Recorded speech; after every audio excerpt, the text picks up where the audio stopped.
Bonjour Astrid Panosyan-Bouvet. Bonjour. Bonjour. Revalorisation du SMIC de 2% au 1er novembre prochain en anticipation du mois de janvier. C'est ce qu'a annoncé hier Michel Barnier. Pourquoi maintenant ?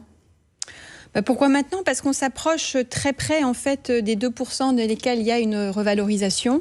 Il est probable d'ailleurs qu'on soit à 2% de hausse des prix à la fin de l'année. Et donc on s'est dit qu'on allait revaloriser. Ça fait 28 € net par mois pour chaque titulaire du SMIC. Donc c'est déjà quelque chose. Le SMIC à 1 426 € net. On est bien d'accord, c'est une anticipation. Ça veut dire qu'il n'y aura rien au mois de janvier. C'est une anticipation, tout à fait. Mais par contre, ça ne nous interdit pas, et c'est aussi ce qu'a dit le Premier ministre hier, de commencer à regarder maintenant très sérieusement la question des bas salaires. On voit bien, et ça a été documenté, qu'on a au fil des années constitué des trappes à bas salaire, parce qu'on voulait aussi favoriser le coût du travail. Et très concrètement, aujourd'hui, quand on est au SMIC, pour un employeur, ça lui coûte 500 € quand il veut augmenter quelqu'un au SMIC de 100 €. En charge. On va en parler, mais pour terminer sur le SMIC, on est très loin des 200 € promis par le nouveau Front Populaire. On ne pouvait pas aller plus loin ? Non, parce qu'il faut...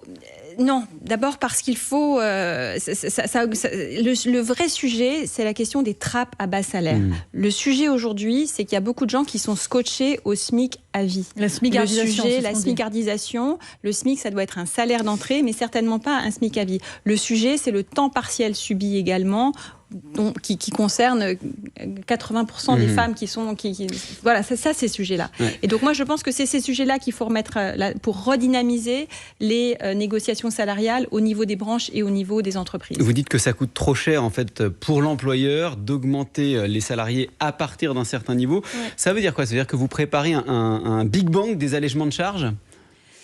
Il y a un rapport qui va être rendu jeudi, qui, à la demande de la Première ministre Elisabeth Borne, qui à l'époque avait demandé justement de regarder les implications de ces allègements de charges qui avaient été construits au fur et à mesure, pour voir comment on construit aujourd'hui des bas salaires et puis surtout des effets de seuil majeurs, quoi. Donc, notamment celui-ci, c'est-à-dire qu'il n'y a aucune incitation et pour le travailleur de se former ou d'accepter une promotion, et pour l'employeur de vouloir progresser dans la grille salariale. Mais vous entendez aussi ce que disent déjà les syndicats. Ils disent que les employeurs sont biberonnés aux aides publiques, et donc dans ces cas-là, est-ce que l'objectif dans les futurs mois, les futures semaines, ce sera de diminuer l'aide de l'État ? C'est ce qu'on va regarder justement. Okay. Alors après, il faut faire attention à des mesures trop brusques, parce qu'il ne faut pas non plus pénaliser l'emploi, mais c'est ce qu'on va précisément regarder sans aucun tabou, c'est-à-dire à la fois les trappes à bas salaire sur les très bas salaires, et puis un lissage pour éviter ces effets de seuil qui fait que voilà, 1,6 SMIC, eh bien vous n'avez tout simplement pas intérêt, et en tant que salarié et sur votre salaire net et en tant qu'employeur, à augmenter. Il y a un autre sujet aussi, c'est-à-dire que comme on indexe le SMIC, et c'est une bonne chose, sur l'inflation, il y a un vrai tassement de la grille des salaires vers le bas. Et donc vous arrivez à des classifications. Je veux dire, moi je me rappelle encore de cette discussion que j'avais eue il y a un an sur la question des aides à domicile en Loire-Atlantique, où quand vous êtes aide ménagère et que vous devenez auxiliaire de vie, donc après une formation, le gain, il est que de 7,55 € brut par mois. Donc c'est aussi ces sujets-là qu'il faut regarder. Et quand on voit que 65% de nos branches n'ont pas retoiletté leur classification depuis 5 ans, ce sont des choses qu'il faut regarder, parce que ça participe de la progressivité. Mais alors comment on fait ça ? Comment on met la pression justement aux employeurs pour qu'ils mettent un coup de pouce sur il y a des pressions qui sont aujourd'hui dans les mains, aujourd'hui, notamment sur le sujet des minima conventionnels. On a une quinzaine de branches aujourd'hui qui ont un certain nombre de minima conventionnels en dessous du SMIC. Ça fait des mois qu'on en parle de ça, c'est tout.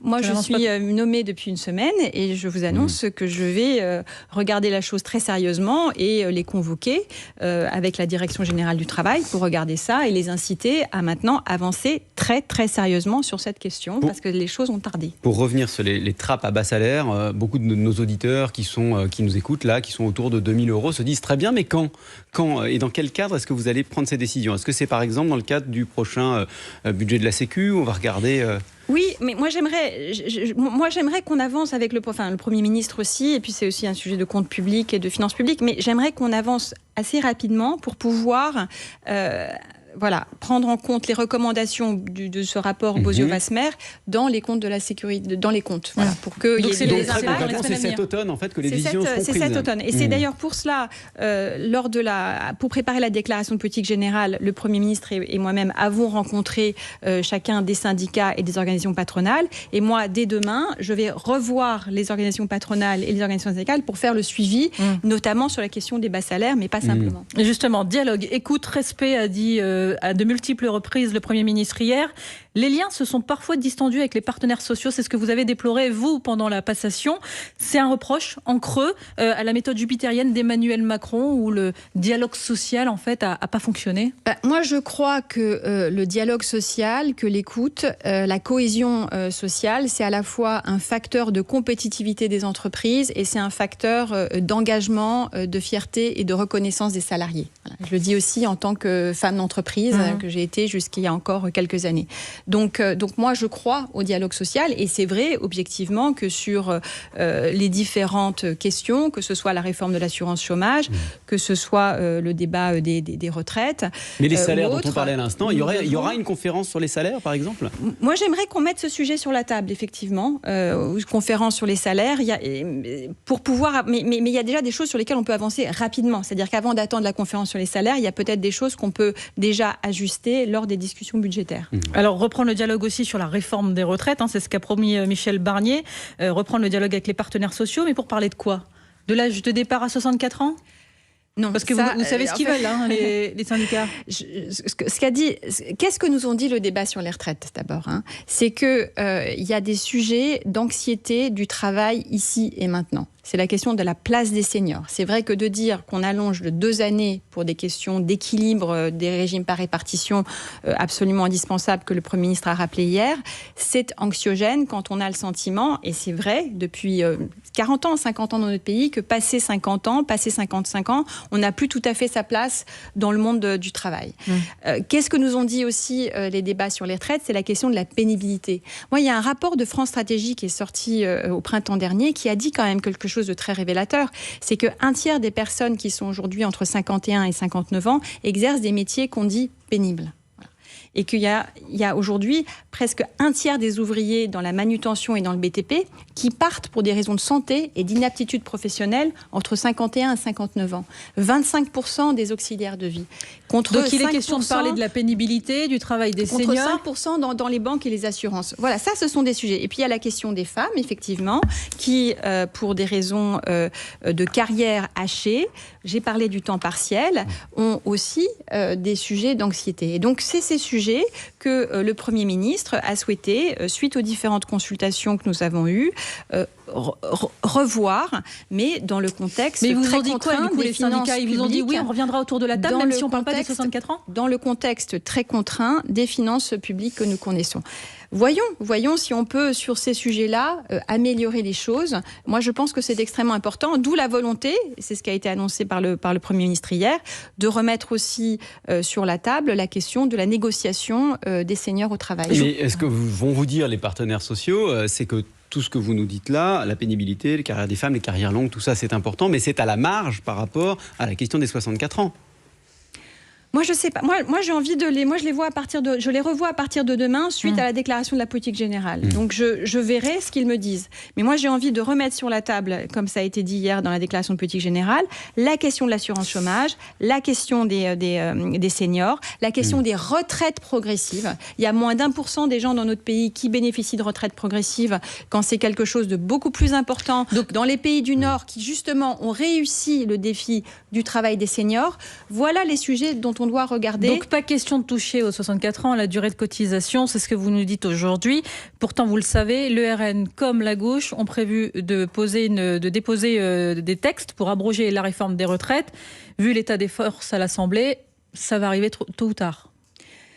Moi, j'ai envie de travailler sur le dialogue social, vous voyez. Donc, moi, j'ai envie de regarder d'abord les organisations syndicales, les organisations patronales, pour voir comment avancer. Parce que les propositions de loi, faut aussi regarder le cheminement, le passage au Sénat. Vous n'y croyez pas, vous, à l'abrogation ? Moi, je veux d'abord regarder les changements ici et maintenant. Si on peut améliorer l'insertion professionnelle des seniors, qu'ils puissent rester, se maintenir en emploi, en bonne santé, regarder le sujet des carrières pénibles, eh bien moi je suis preneuse et je ferai tout pour pouvoir aider à avoir un accord et un compromis. Oui, pardon d'insister, mais vous l'avez forcément en tête, ce scénario où, au bout du compte, puisque c'est l'Assemblée nationale qui a le dernier mot et qui a actuellement probablement une majorité de députés qui pourraient voter l'abrogation de la retraite à 64 ans, qu'est-ce que vous faites dans ce cas ?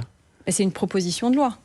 Donc elle doit aussi suivre le cheminement. Oui, mais précisément, l'aboutissement du cheminement, c'est l'Assemblée qui a le dernier mot. Hein. Oui, enfin, elle doit quand même... Même oui, si le Sénat est de droite.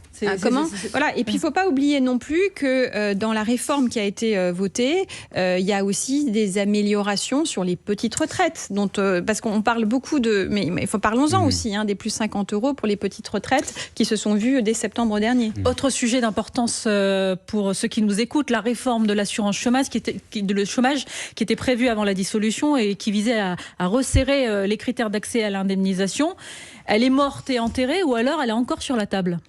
Ce que le Premier ministre a dit, c'est qu'il souhaite réouvrir la négociation et ce serait plutôt sur la base de l'accord de novembre 2023 qui avait été voté accepté, signé par 3 des organisations syndicales et par le patronat, et de voir comment est-ce qu'on peut avancer là-dessus, sachant qu'il faut qu'en parallèle et en complément, on travaille sur la question du travail des seniors et également de l'aménagement des retraites. Donc on l'oublie, à moins que ce qui était prévu avant sociaux aient envie d'y revenir. Mais en tout cas, la base de travail, ce sera celle qui avait eu l'agrément le plus large de la part des partenaires sociaux. Vous nous dites l'importance, c'est le travail des seniors, puisqu'effectivement, on rame à ce sujet. Comment vous voulez inciter les employeurs à garder les seniors en emploi et même à les recruter ? Oui, alors... D'abord, c'est pas une fatalité. Lorsque vous étiez député, vous avez parlé d'un CDI senior, par exemple. Alors, c'est pas une fatalité. La Finlande, la Suède, la Norvège ont réussi le pari il y a 20 ans et ont maintenant des taux d'activité 2 fois supérieurs aux nôtres sur les seniors, en particulier de 60 à 64 ans. Il faut mettre tout sur la table. Il y a la question des retraites progressives, il y a la question des CDI seniors, il y a la question en fait de la capacité à anticiper en milieu de carrière pour que tous se disent comment je me projette dans ma deuxième partie de carrière. Il y a la question des reconversions professionnelles, il y a la question de la formation professionnelle. Quand on a plus de 55 ans, on a 2 fois moins de chances d'avoir une formation que quand on est plus jeune. Il y a la question, mais il faudra en parler, des discriminations. Quand vous avez plus de 55 ans dans notre pays, vous avez 3 fois moins de chances d'être convoqué à un entretien d'embauche. Donc il y a un travail à faire auprès des employés aussi. Des employeurs, des employeurs et des employés. Un travail majeur. Renforcer peut-être aussi la négociation pour que ce sujet arrive sur la table chaque année dans les entreprises, pour que ce soit suivi. Parce que ça doit être un sujet majeur, comme ça l'a été dans les pays du Nord, qui ont réussi à faire face à ce défi. Astrid Panosyan-Bouvet, la nouvelle ministre du Travail et de l'Emploi, est avec nous jusqu'à 9h sur France Info. On vous retrouve juste après le fil info, 8h46. Claire Chekaglini. L'Iran avait l'intention de tuer des milliers d'Israéliens, affirme sur France Info ce matin le colonel Rafovitz, le porte-parole de l'armée de l'État hébreu, a aussi confirmé que son pays se préparait à une riposte après l'attaque par Téhéran hier soir. Des missiles hypersoniques ont été pour la première fois utilisés par le régime des Mollahs. Michel Barnier est un Premier ministre très esseulé selon Boris Vallaud. Le patron des députés socialistes, l'élu des Landes, estime que le chef du gouvernement n'a pas été beaucoup applaudi par la majorité qui est censée être la sienne lors du discours de politique générale du chef du gouvernement hier. Les premiers arrivés auront les meilleurs tarifs si vous devez voyager par le train à Noël. Les billets pour les vacances de fin d'année sont en vente depuis 6h ce matin. Le PSG a bu la tasse à Arsenal 2-0 pour le deuxième match de Ligue des Champions. Exploit en revanche pour les footballeurs brestois à Salzbourg. Les Finistériens ont humilié les Autrichiens 4-0. France Info. Le 8-30 France Info, Jérôme Chapuis, Salia Braclia. Et Astrid Panosyan-Bouvet, ministre du Travail et de l'Emploi dans ce gouvernement de Michel Barnier, le Premier ministre qui a donc fait cette déclaration de politique générale hier à l'Assemblée. Vous étiez présente. Faire beaucoup avec peu, c'est son message. Il a cité le général de Gaulle.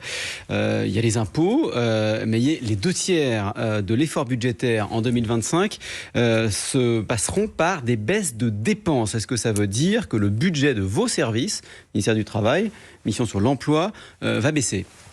Oui, je pense que tous les ministères doivent contribuer à l'effort, à l'exception de ceux qui sont sanctuarisés par des lois de programmation, comme notamment les ministères régaliens qui avaient besoin d'un vrai effort de rattrapage. Donc l'emploi et la formation sera aussi touché par devra participer. Mais il faut mettre les choses en perspective. Quand je suis arrivée au ministère, du coup, j'ai regardé un petit peu l'historique des budgets. En 2019, on était à 12 milliards d'euros de budget, emploi-formation. On est aujourd'hui à 20 milliards de budget. Donc, ça veut dire que c'est une augmentation de 65%. Pour donner d'ailleurs un ordre de grandeur, voilà. On parle beaucoup du budget de la justice en ce moment, c'est 10 milliards. Voilà. Et donc, en 2019, le budget emploi-formation représentait presque 2,5% du budget total. Aujourd'hui, on parle de 5% du budget total. Donc, il y a quand même eu un effort considérable. Et je pense que, vu l'état aujourd'hui des finances publiques et de l'urgence de retrouver une trajectoire saine, eh bien, chacun doit participer. Et je crois qu'il y a vraiment les moyens de participer sans toucher à la dynamique positive que l'on a vue depuis ces dernières années. Et toutes les personnes qui travaillent pour ces missions dans vos services, quand ces personnes vous écoutent, elles doivent se dire la ministre, elle ne nous défend pas là. Alors moi, je veux qu'on arrête de se dire qu'un bon ministre, c'est un ministre qui se définit par la hausse de ses crédits ou par une loi qui porte son nom. Je pense qu'un bon ministre, c'est les résultats. Non, mais je vous le dis en plus l'argent, ça compte, avec beaucoup d'humilité. Mais donc les résultats, c'est-à-dire de pouvoir continuer, et moi j'ai vraiment deux batailles, qui est de continuer l'insertion professionnelle des jeunes, parce qu'on a un taux d'activité des jeunes qui est des plus élevés depuis les années 80, mais qui reste quand même en deçà de la moyenne européenne. Et la question des seniors. Et je pense qu'on peut faire, comme le disait le Premier ministre, plus avec là, en un petit peu moins. C'est mieux avec moins, c'est ça. Ouais. Mais je pense que c'est possible. Justement, Astrid Panosyan-Bouvet, il y a des craintes visiblement dans votre secteur sur les coupes budgétaires à venir. Parmi les pistes envisagées dans la lettre plafond qui avait été envoyée il y a quelques semaines, la réduction de la prime à l'embauche des apprentis, notamment pour les niveaux licence et master dans les entreprises de plus de 250 salariés. Pour le MEDEF, c'est une très très mauvaise idée. Écoutez Patrick Martin. C'est formidable dans ce pays qu'on remette en cause des dispositifs qui marchent. On avait 350 000 apprentis il y a 5 ans, on en a 1 million maintenant. Je cite un chiffre là aussi. Il y a 30% des apprentis dans les grandes entreprises et à ce niveau de formation, licence et plus, qui disent qu'ils n'auraient pas poursuivi leurs études s'il n'y avait pas eu les aides à l'apprentissage. Et j'ajoute que les entreprises payent les apprentis, forment les apprentis. Vous le rassurez ce matin, Patrick Martin, il n'y aura pas de coupe chez les apprentis ? Alors, il y aura des ajustements de la prime à l'apprentissage. Ça, il faut quand même, parce que ça représente 14 milliards du budget sur les 20, enfin 4 milliards les primes à l'apprentissage. Ouais. Par contre, moi, je suis très sensible à ce que dit Patrick Martin, qui est que d'abord la révolution culturelle à l'apprentissage, on disait ça marche en Suisse, ça marche en Allemagne, pourquoi pas chez nous ? Et je suis sensible aussi au fait que il faut éviter les fausses bonnes réponses, notamment sur couper les apprentis de Master 2, parce que précisément, ça a à la fois permis à certaines personnes et à un tiers des étudiants d'accéder à ce niveau d'études grâce à l'apprentissage, et ça a permis à beaucoup d'entreprises, notamment les TPE, les PME, de pouvoir recruter ce type de profil. Et donc d'augmenter le niveau de qualité de l'emploi pour tous. Donc moi, je serais extrêmement rigoureuse et précise sur les ajustements à faire pour éviter les effets de bord. Il y a un sujet très grand public qui n'a pas été abordé par Michel Barnier hier, qui avait été évoqué par le gouvernement précédent, la semaine différenciée, la semaine en 4 jours, qui doit permettre, par exemple, aux parents divorcés de travailler moins la semaine où ils ont la charge de leurs enfants. C'est encore sur la table ou pas ? Alors, je sais qu'il y a une mission d'évaluation par mon ancien collègue de la Commission Affaires sociales, Stéphane Viry, là-dessus, parce qu'il y a la semaine de 4 jours, en 4 jours, sur 4 jours, il y a plein de variantes. Donc, mettons les choses sur la table. Après, moi, je souhaite que ça ne cache pas, ce soit pas l'arbre qui cache la forêt sur la question de l'organisation du travail. Et moi, je souhaiterais, mais ça c'est pourquoi pas, à l'image de ce qu'avait proposé Jean-Dominique Sénard, le patron de Renault, et Sophie Thierry, qui préside la commission travail-emploi du CESE, de proposer pourquoi pas une COP travail pour pouvoir précisément réfléchir sur ces sujets. Mais si on devait avancer, moi il y a une chose sur laquelle je suis certaine, c'est qu'il ne faut pas une loi uniforme. C'est vraiment des choses qui doivent se décider et avancer au niveau des entreprises et pas branches, au plus près de la réalité des entreprises. Donc permettre aux entreprises de basculer dans la semaine différenciée ou la semaine de 4 jours, pour qu'elles soient beaucoup plus libres d'organiser leur travail. Un autre sujet qui n'a pas été abordé effectivement par le Premier ministre, vu le contexte des finances publiques, du côté de la sécurité sociale, on cherche aussi des économies, du côté des arrêts de travail notamment, car leur coût a explosé, 16 milliards d'euros par an. Comment vous l'expliquez d'abord ? Plusieurs choses. Il y a à la fois le vieillissement de la population, il y a un sujet autour de la santé au travail et il y a peut-être un sujet d'abus et d'aléa moral. Donc il faut regarder. D'aléa moral, c'est-à-dire que ça devient plus facile parce que ça a vraiment augmenté post-Covid. Voilà. Donc je pense que ça, c'est des sujets qu'il faut regarder parce que ces milliards que vous évoquez, c'est en moins par rapport à la fois à la trajectoire des finances publiques et par rapport à ce qu'on pourrait faire sur d'autres sujets de prise en charge, notamment en assurance maladie. Donc il faut aussi se rendre compte des arbitrages qu'on doit faire. Et donc est-ce qu'il faut réfléchir, mettre sur la table le débat sur la réflexion d'ajouter 1 ou 2 jours de carence ? Moi, il faut regarder. Ça, c'est précisément des choses qu'il faut regarder parce que là, on est sur des dérives qui sont quand même très fortes et qui sont in fine portées et par les finances publiques, mais aussi par les entreprises. Parce que ces accords, il y a aussi des accords conventionnels. Donc c'est aussi derrière la masse salariale des entreprises qui coûte au détriment, on en a parlé en début, de la capacité à faire progresser les salaires. Agnès, Astrid Panosyan, c'est une ligne rouge de Michel Barnier, le racisme, l'antisémitisme. Hier, on l'a entendu, c'est l'un des rares moments d'ailleurs où quasiment tout l'hémicycle a applaudi. Les syndicats et le patronat expliquent assister aujourd'hui à une montée dans les entreprises des actes et des paroles racistes. Comment, à votre niveau, vous comptez vous y prendre, lutter contre ce phénomène ? Alors moi, je veux d'abord saluer effectivement l'initiative des partenaires sociaux de remettre la question dans le monde de l'entreprise du racisme et de l'antisémitisme parce que, on l'a vu avec les différentes consultations, les partenaires sociaux nous ont dit que la parole s'était vraiment libérée dans le monde de l'entreprise. Parallèlement, on voit qu'il y a encore, et c'est les études qui le montrent, la défenseur des droits, la DILCRA, qu'il y a encore des discriminations majeures dans l'accès au travail et dans les formations. Alors, 25% aujourd'hui des demandes qui sont faites à la défenseur des droits, ça concerne l'emploi, concerne effectivement l'emploi. Comment on agit ? Il y a un arsenal juridique, comme on fait souvent en France, qui est très complet, mais qui n'est pas véritablement effectif. Et donc moi, j'aimerais vraiment regarder ce qui se fait à l'étranger. Je vois qu'aux Pays-Bas, je vois qu'en Grande-Bretagne, il y a des choses. On avait une proposition de loi qui était en cours, qui était sur le testing, mais qui n'était pas... Un testing généralisé. Généralisé, mais il y a la capacité à faire, et le testing, ce n'est pas une fin en soi. La question du testing, c'est après ce qu'on en fait sur le suivi, sur les sanctions, sur la capacité d'amélioration. Le testing, pour être très clair, c'est on regarde si une entreprise répond de la même manière à une personne selon son origine. Voilà, exactement. Sachant qu'il y a différentes formes de discrimination. Là, il y a la discrimination sur le sexe, il y a la discrimination sur les origines, il y a la discrimination sur l'âge. Et donc, il y a différentes manières de faire du testing. Il y a aussi... Et donc ça, c'est des choses qu'il faut faire. Mais encore une fois, le testing, c'est pas une fin en soi. C'est qu'est-ce qu'on en fait. Et moi, je suis vraiment prête à ouvrir cette discussion parce que ça fait partie... On ne peut pas parler de promesses républicaines quand chaque jour, on fait appel, on fait face à des discriminations très concrètes dans la vie quotidienne, que ce soit sur le travail, mais que ce soit sur le logement ou en boîte de nuit. Astrid Panosyan-Bouvet, pour ceux qui ne vous connaissent pas, vous êtes une marcheuse de la première heure. Vous étiez aux côtés d'Emmanuel Macron bien avant 2017. Vous avez cofondé En Marche. Et aujourd'hui, vous faites partie d'un gouvernement dans lequel un ministre, macroniste lui aussi, se fait recadrer par le Premier ministre quand il considère que le RN ne fait pas partie de l'arc républicain. Est-ce que parfois vous êtes mal à l'aise ? Moi, je serai toujours très ferme sur la lutte contre les idées du Rassemblement national. Par contre, je veux parler aux électeurs du Rassemblement national. Je veux leur parler parce que y a du ressentiment, il y a un sentiment de déclassement.